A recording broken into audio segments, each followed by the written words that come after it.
పిచ్చి నిజాలు చెప్పే భారత్ ఎన్బి టీవీకి స్వాగతం. నేను బిఎన్బి టీవీ. నేను మీ మిత్రుడు జేకే. మిత్రులారా, దయచేసి ఈ వార్తల్ని మీరు చూడాలంటే స్కిప్ చేయకుండా చివరిదా చూస్తే మీకు అర్థమవుతుంది. మీకు నచ్చితే 10 మందికి షేర్ చేయండి, లేదా మీ బంధువులకు షేర్ చేసుకోండి, సబ్స్క్రైబ్ చేయండి, లైక్ చేయండి, బెల్ ఐకాన్ నొక్కండి. ఈరోజు ముఖ్య అంశాలు ఏంటంటే, ప్రైవేటు స్కూళ్ళు, కాలేజీలు, బస్సులు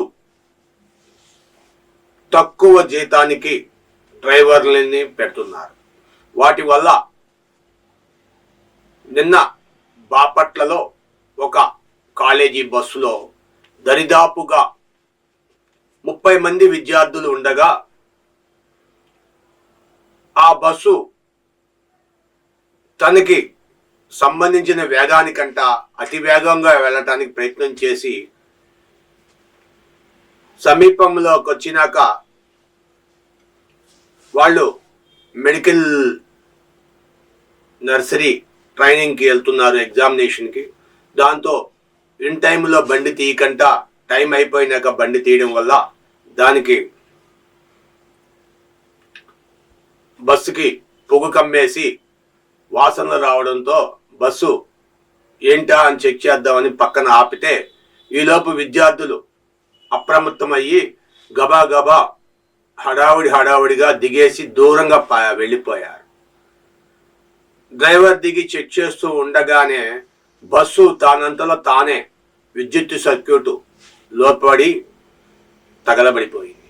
నాణ్యత లేని బస్సుల్ని, నాణ్యత లేని డ్రైవర్లని పెట్టడం విద్యా వ్యవస్థలో చాలా ఇదవుతుంది.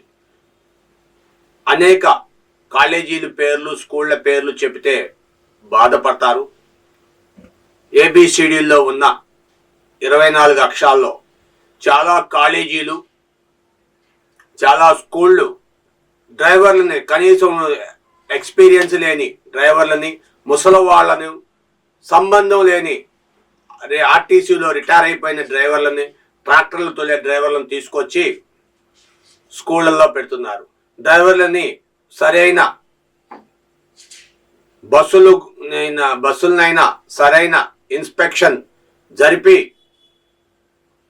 పోలీసులే కానీ, ఏపీ ట్రాన్స్పోర్ట్ కార్పొరేషన్ కానీ వాళ్ళని నిర్దేశంగా పంపిస్తే కానీ పిల్లల్ని సురక్షితంగా ఇళ్ళకి చేరుస్తారని నమ్ముతారు.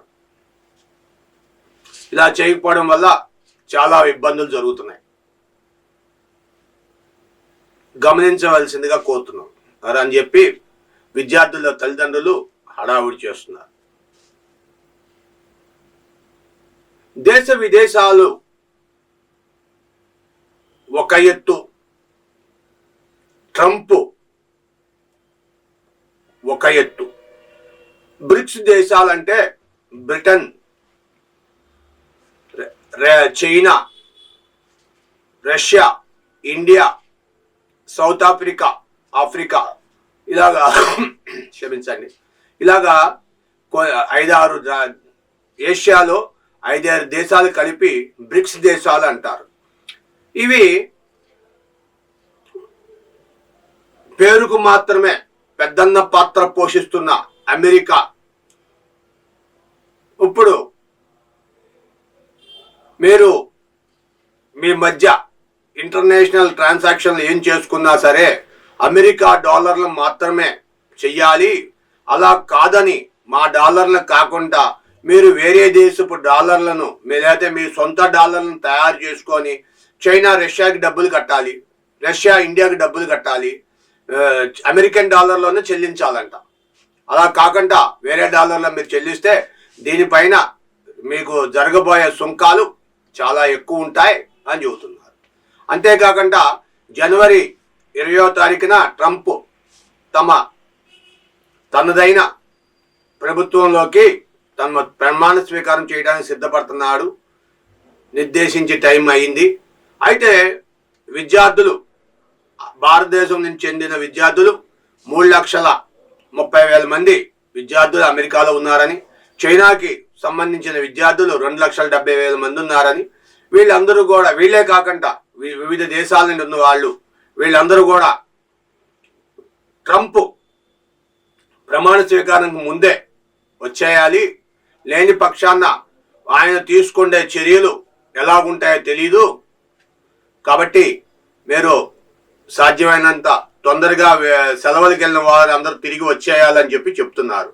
అన్ని యూనివర్సిటీలు, కాలేజీలు, సంబంధిత విద్యా సంస్థలు ఒక ప్రకటన రిలీజ్ చేసి, ఆ ప్రకటన నిమిత్తం రేపొద్దున తమ ఎకనామిక్ ఇయర్ డిస్టర్బ్ అయిందని బాధపడితే మేమేం చేయలేం. 25, 26 వరకు కూడా మీరు విద్యా 24, 25 కాకుండా 25, 26 విద్యా సంవత్సరం కూడా మీరు కంటిన్యూ అవ్వాలంటే మీరు ముందస్తుగా వచ్చేసి మీరు సరైన డాక్యుమెంట్లు పెట్టుకొని రావాలి, లేని పక్షాన మీ విద్యా వ్యవస్థని మీరే నాశనం చేసుకున్న వారు అవుతారు.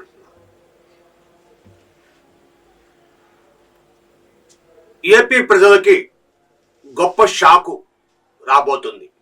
డిసెంబర్ 1 నుండి విద్యుత్ షాకు.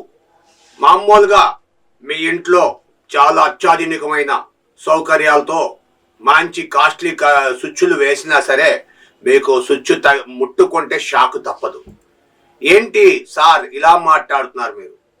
రేపు నుండి 200 యూనిట్లు నువ్వు పెంచి కాల్చి ఉంటే సుమారుగా 180 రూపాయలు, 88 రూపాయలు నీకు అదనం ఛార్జీలు పెరుగుతున్నాయి.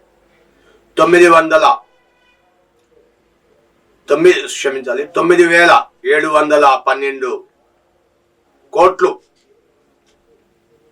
ప్రభుత్వం ఇంధనానికి కానీ బొగ్గుకి కానీ వాళ్ళకి సరఫరా కట్టాలి. కాబట్టి సుమారు 1,500 కోట్లు నష్టం పోతున్నాం. కాబట్టి మీరు వెంటనే గత ప్రభుత్వం 8 సార్లు పెంచింది కరెంటు బిల్లుని. 5 సంవత్సరాల్లో మేము పెంచము, మేము తగ్గిస్తాము, ఫ్రీ కరెంట్ ఇస్తాము అని కళ్ళబొల్లు మాటలు చెప్పి ఎలక్షన్లో రాజకీయాల్లో గెలిచారు అని చెప్తున్నారు ప్రతిపక్షాలు. ఇప్పుడు వాస్తవానికి 92 పైసలు పెంచుతున్నారు యూనిట్కి, అంటే సుమారుగా రూపాయి. ప్రజల మీద 747 కోట్ల రూపాయలు భారం పడుతుంది. దీనివల్ల ఇది కేవలం 24, 25 సంవత్సరానికి వర్తించి 25, 26 నవంబర్కి మళ్ళా పెరగొచ్చేమో తెలియదు. ఇది 25 నవంబర్ వరకు ఈ పరిమితులు ఉంటాయి. తర్వాత మళ్ళీ పెరగొచ్చేమో తెలియదు. అల్టిమేట్గా మీరు ఫ్యాన్ కానీ మోటార్లు కానీ ఏమన్నా వాడితే, ఏసీలు కానీ వాడేటప్పుడు జాగ్రత్త వహించండి. అందుకే ఇప్పుడు స్మార్ట్ మీటర్లు వస్తున్నాయి. స్మార్ట్ మీటర్ వచ్చినా సరే రీడింగు తిరుగుతుంది కదా, ఆ తిరిగిన రీడింగ్కి యూనిట్కి 92 పైసలు బాధుడు. గతంలో చంద్రబాబు నాయుడు గారి ప్రభుత్వం ఉన్నప్పుడు జగన్మోహన్ రెడ్డి గారు మాజీ సీఎం, అప్పటికి సీఎం కాలేదు, ఆయన చెప్పారు బాధుడే బాధుడు అని. ఈయన 8 సార్లు బాధారు. ఆ బాధుడు అలవాటైపోయి ఇప్పుడు అదే బాధుడు బాగుందనుకొని చంద్రబాబు నాయుడు గారు సీఎం అయినాక ఫస్ట్ టైము బాధుడు మొదలు పెట్టారు. ఇంతేకాకుండా మరో అంశం ఏంటంటే గ్యాసు. అన్ని గ్యాస్ కంపెనీలు రేపు డిసెంబర్ 1వ తారీఖు నుండి, అంటే నేటి నుండి భారీగా పెరగబోతున్నాయి ఛార్జీలు. మీరు గ్యాస్ కంపెనీ వాళ్ళు గ్యాస్ కంపెనీ రేట్లు పెంచుతుంటే ఇటుపక్క వీళ్ళు వచ్చి ఈ డెలివరీ బాయ్స్ వీళ్ళు 50 రూపాయలు వండి 100 రూపాయలని వీళ్ళు బాదుతున్నారు. కాబట్టి గ్యాస్ కంపెనీల వాళ్ళు వాళ్ళ పైన చర్య తీసుకోవాలి అంటున్నారు వినియోగదారులు.